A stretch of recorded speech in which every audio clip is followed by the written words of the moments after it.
Hello, hello les amis de la chaîne Animanimus Tarot, heureux de vous retrouver. Aujourd'hui, nous regardons ensemble quelles sont les bonnes surprises qui vous attendent pour le mois de décembre 2023. Alors je dis décembre, mais bien évidemment, ce sont des énergies qui peuvent parler à certains d'entre vous dès à présent et parler à d'autres un peu plus tard pendant le mois de décembre, voire au début du mois de janvier. N'hésitez pas à revenir sur ce tirage si toutefois il ne vous parlait pas dès à présent. Je vous recommande comme d'habitude de regarder la vidéo de votre signe ascendant et de votre signe lunaire pour avoir soit des compléments d'information, soit recevoir un autre message qui peut-être vous parlera davantage. Je vous invite comme d'habitude à liker, à partager, à vous abonner et surtout à commenter. C'est très très important pour l'existence de cette chaîne. Merci à vous pour votre soutien. Dans la barre d'infos juste en dessous, vous trouverez mon adresse email si vous désirez des renseignements pour les tirages personnalisés. Vous trouverez également différents liens qui vous mèneront vers les guidances que j'ai effectuées pour votre signe récemment, comme par exemple la guidance professionnelle et sentimentale du mois de novembre, également la bonne surprise qui vous attend en novembre puisqu'on commence le mois. Voilà, on se retrouve dans quelques instants pour votre signe, avec votre signe. À tout de suite. Hello, hello les amis poissons, ascendant poisson, signe lunaire en poisson, bienvenue pour cette guidance. Aujourd'hui, nous regardons quelle pourrait être la bonne surprise qui vous attend en décembre 2023. Alors évidemment, ce sont des énergies qui peuvent parler à certains poissons dès à présent et parler à d'autres un peu plus tard, pendant le mois de décembre, voire au début du mois de janvier. N'hésitez pas à revenir sur ce tirage si toutefois il ne vous parlait pas dès à présent. Comme vous le savez, c'est un tirage général qui ne peut pas parler à tous les poissons de la même façon. Donc vous prenez uniquement les messages qui vibrent avec ce que vous vivez. N'hésitez pas à adapter mon vocabulaire à votre situation. Et si après vous êtes crevé la cervelle, creusez la cervelle pour savoir si je vous parlais ou pas. Si toutefois vous avez l'impression que ça ne passe toujours pas, que le message n'est toujours pas pour vous, eh bien on fait pas de forcing, on n'y va pas avec le chausse-pied pour forcer. Si ça ne vous parle pas, ça ne vous parle pas. Vous passez à une autre vidéo. Vous pouvez par exemple regarder la vidéo de votre signe ascendant et de votre signe lunaire qui auront peut-être d'autres messages intéressants pour vous. On y va avec l'énergie du tarot de Marseille pour découvrir cette bonne surprise qui vous attend en décembre. N'oubliez pas de liker, de partager et de vous abonner à la chaîne. Ici, nous avons l'arcane sans nom, la mort. Et juste à côté, nous avons l'ermite. On voit que une page est en train de se tourner. J'ai l'impression que c'est quelque chose que vous n'aviez pas compris ou qu'il vous a fallu un peu de temps pour tourner cette page, pour en finir avec quelque chose. L'arcane sans nom nous parle effectivement d'une transformation, alors une transformation importante et intéressante sans doute, qui vous est favorable, une transformation qui vous guérit, qui guérit quelque chose. C'est un peu comme si vous avez eu besoin de quelque chose de bouleversant, d'un deuil à faire. Il y a un deuil ici qui était nécessaire, important pour vous. Vous aviez besoin de prendre du temps pour comprendre. Peut-être que vous n'avez pas compris quelque chose qui s'était passé, que une perte ou un deuil ou quelqu'un qui est parti ou quelque chose que vous avez perdu, quelque chose qui n'a pas eu lieu, un rêve qui ne s'est pas réalisé comme vous l'espériez ou quelque chose comme ça. Vous aviez besoin de ce deuil, de faire ce deuil et vous aviez surtout besoin sans doute de comprendre plus particulièrement. Et c'est quelque chose qui est en lien avec votre épanouissement. Ici, 13 plus 9, on a 22. Donc, on est dans une certaine forme de guérison, de libération aussi. On se libère de quelque chose d'ancien pour s'aventurer vers de nouvelles aventures. Alors, ça peut parler de tous les domaines de votre vie, professionnel, sentimental ou autre, mais on sent en tout cas que on lâche quelque chose dans le passé. On laisse quelque chose dans le passé pour s'aventurer vers le futur. Peut-être un petit peu en ayant pris un peu de temps ici. Peut-être que c'était difficile. Peut-être que vous avez ressenti une certaine forme de difficulté pour aborder ça parce que vous ne compreniez pas et que vous aviez besoin de faire un peu le bilan et de prendre votre temps pour mesurer les tenants, les aboutissants de cette mort que vous avez ressentie en vous. Il y a sans doute, d'une certaine manière, une certaine forme de renaissance. Un peu comme un phénix, vous revenez sans doute avec une version peut-être plus sereine de votre personnalité. Ici, juste derrière, on a tempérance. Tempérance qui vient apporter un peu plus de légèreté, de compromis, de modération dans une façon de penser. Hein. Vous retrouvez une certaine forme de guérison. Une guérison, et parce qu'il y a quand même un changement important ici, d'une façon de faire, d'une façon de voir. Il y a une prise de conscience importante. J'ai l'impression que cette prise de conscience est liée finalement, à côté ici, la Maison de Dieu et l'impératrice, de votre capacité à créer les choses, de votre capacité à faire naître quelque chose. L'ermite, c'est l'accoucheur. Et ici, la guérison. Vous aviez du mal à accoucher de quelque chose, peut-être. Il y a eu un sentiment d'échec ici, peut-être. On a dû revoir sa copie.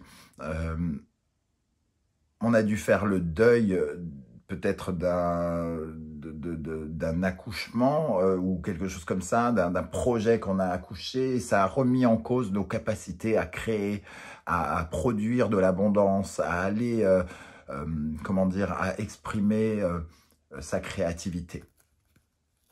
Moi, j'ai l'impression que ça parle comme ça. Alors, je ne sais pas comment ça va vous parler à vous directement, mais il y a cette notion-là. Alors, avec l'oracle du soleil levant, l'oracle dont je vous ai parlé, que j'ai créé, et je vous ai mis d'ailleurs un lien dans la barre d'infos si vous désirez découvrir la présentation de mon oracle. Et ici, je vais bien sûr l'utiliser sur la chaîne un peu tout le temps, hein, désormais. Donc, avec cette carte, les rizières, on voit ces rizières en cascade qui sortent d'une corne d'abondance. Ça nous parle de réussite, ça nous parle d'abondance justement, ça nous parle de récompense. Peut-être qu'il y avait quelque chose qui est en lien avec une récompense. Alors soit on ne pensait pas être capable de récolter, ou alors on était pas... on ne se rendait pas compte que quelque chose n'était pas fructueux ici, que ça apporterait des fruits. Moi, j'ai l'impression qu'il y a aussi la notion de... comment dire? Il y a eu des résultats décevants, sans doute, dans quelque chose. Et on a vu ça peut-être comme un constat d'échec. On a ressenti ça comme une incapacité, comme une situation qu'on a jugée inconfortable. Et ici, la bonne surprise, c'est qu'on est en train de prendre le pas sur ce sentiment peut-être d'échec ou de ne pas être capable de créer, d'accoucher de quelque chose de neuf. Et ici, on vous voit justement reprendre possession de votre capacité à accoucher de nouveaux sentiments, à accoucher de nouveaux projets, voilà, il y a une certaine forme de remède par rapport à la fin de quelque chose qui va vous enrichir personnellement ici, qui vous apporte une certaine forme de... vous êtes un peu comme... vous arrivez à l'apogée de quelque chose. Alors, vu tout ce que j'ai dit, je ne sais pas quel apogée c'est, mais c'est peut-être spirituel. Vous avez acquis de la maturité pour vous reconstruire de quelque chose, par exemple, et ça vous a nourri quelque part. Il y a ce genre d'énergie autour de cette carte. Hein. Vous allez peut-être avoir davantage accès à ces récompenses, entre guillemets, parce que vous vous êtes reconnecté, vous vous reconnectez avec le parfum de la réussite. Ici, en dos de deck, nous avons le samouraï. Le samouraï, il nous parle de votre force, de votre capacité à vous protéger aussi. Ici, je ne sais pas si vous allez le voir, ce jeune homme à poil, complètement à poil, et a une éraflure sur l'œil, hein, il est balafré, on va dire. Et en fait, c'est exactement le même. Ici, avec armure, ici, sans armure, ça représente la vulnérabilité. Ça représente votre capacité à vous défendre et à avoir une armure naturelle. On n'a pas besoin d'avoir des armes, on n'a pas besoin d'avoir une armure pour être fort. Celui-ci défie la loi de la gravité. Il a de l'énergie. Il en a tout autant en étant à poil, entre guillemets. Et cette carte, elle nous parle justement de vos capacités à vous sentir puissant, à vous sentir fort, combatif, à faire les choses dans les règles de l'art, avec dignité, honneur, puissance.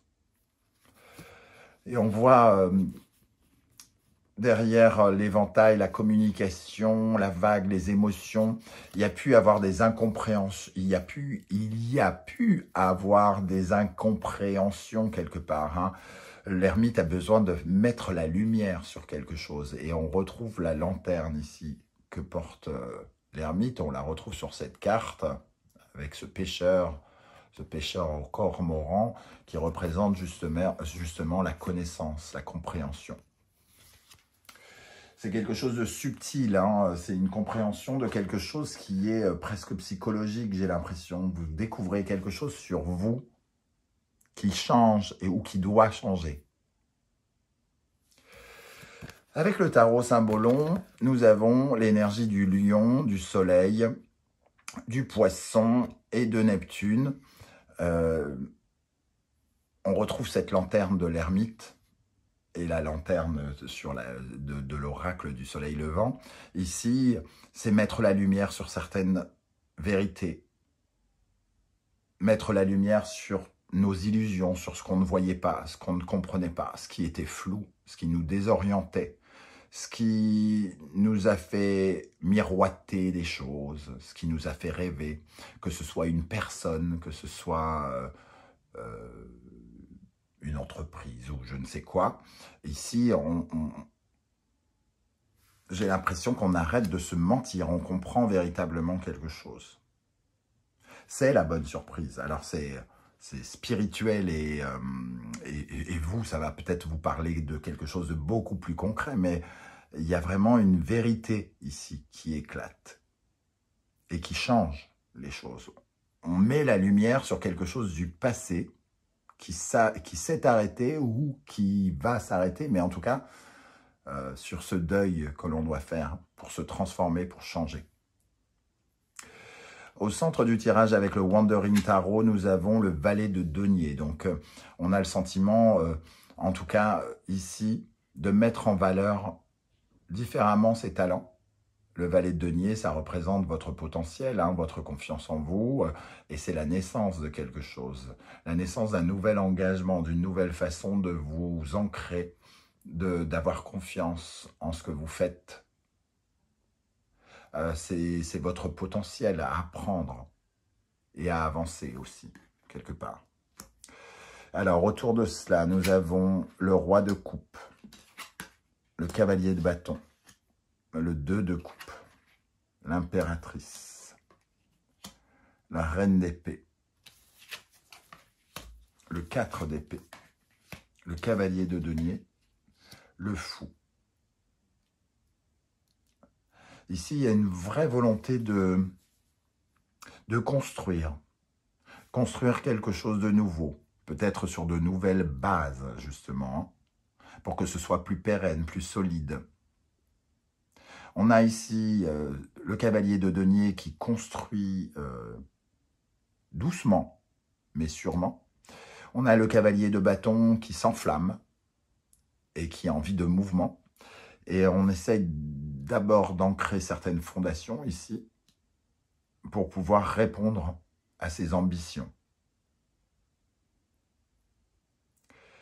Ici, j'ai l'impression qu'on est plus en paix justement, avec le 4 d'épée et l'impératrice, avec son pouvoir de fertilité dont je parlais tout à l'heure, hein, vous êtes peut-être senti, avec la rizière, vous êtes peut-être senti un moment stérile, comme si vous étiez incapable de faire tomber toute cette abondance, de vous fournir en argent, en riz, en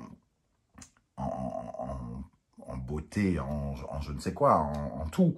C'est-à-dire de pouvoir accéder à une certaine forme d'abondance. Ici, il y a une certaine forme de douceur, de guérison par rapport à votre capacité à créer de nouvelles choses. C'est au centre, le valet de denier, créer quelque chose de nouveau.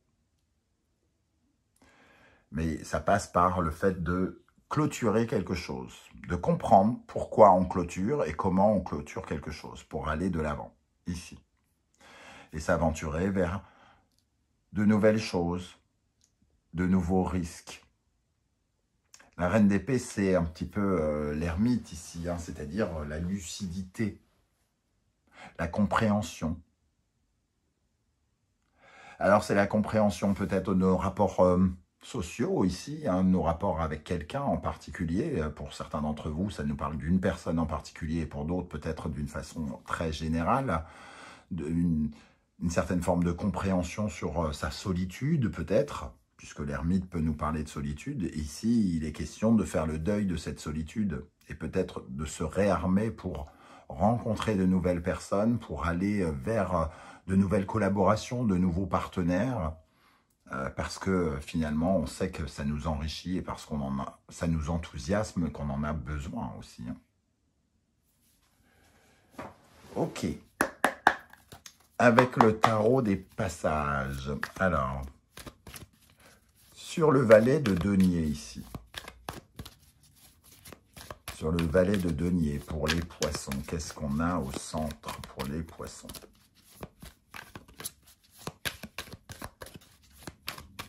Qu'est-ce qu'on a sur le valet de denier pour les poissons?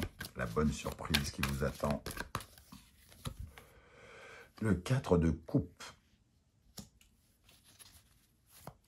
On veut avancer parce qu'il y a une certaine forme de frustration, de ras-le-bol. Et on essaye de réharmoniser ses émotions.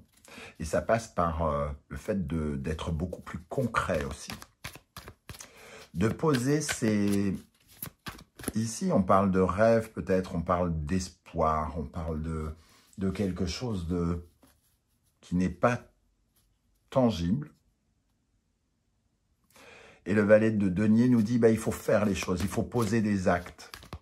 Si tu veux pas être blasé, si tu veux pas être frustré, si tu veux pas vivre dans la déception ou quelque chose comme ça, pose des actes, fais des choses, décide, tranche avec la reine d'épée. Qu'est-ce qu'on a sur le fou ici, cette prise d'audace, le fait d'oser s'aventurer ailleurs. S'aventurer dans quoi pour les poissons? Le 5 de Pentacle.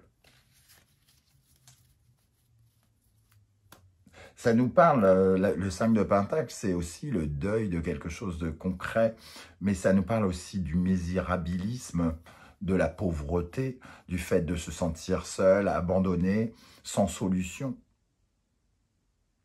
C'est un peu la carte inverse de la rizière, hein, comme je le disais, parce que j'ai eu le sentiment que cette rizière, vous en rêviez, mais vous aviez le sentiment de ne pas pouvoir l'atteindre. Un peu comme cette impératrice qui devrait représenter la fertilité, et pour vous, elle a représenté peut-être une certaine forme de stérilité pendant un temps. Et vous accouchez d'une nouvelle version de vous-même, qui d'un seul coup se rend compte qu'on peut toujours se sortir de quelque chose si on s'avance, si on ose. Oser poser des actions pour accéder à l'abondance. Le 5 de bâton. Il y a trop de conflits, trop de...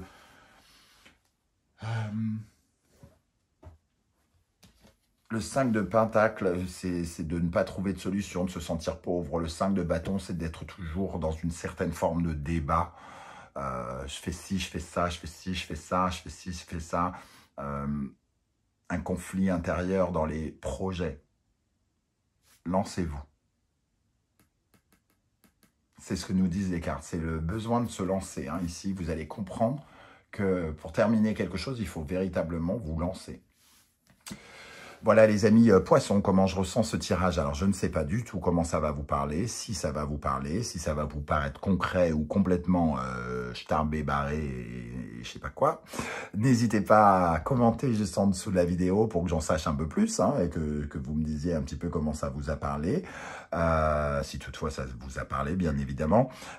Si vous ne voulez pas étaler votre vie sur YouTube, vous le savez désormais, vous mettez juste un petit emoji en commentaire et je saurai que vous êtes passé par là et j'aurai plaisir à vous saluer.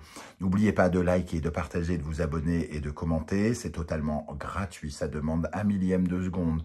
Vous appuyez juste sur like ou sur abonner. Vous, ça vous coûte rien, mais pour moi, c'est comme 100 000 € à la banque. Hein. C'est super important pour tous les créateurs de contenu de YouTube, que vous likiez, que vous vous abonniez.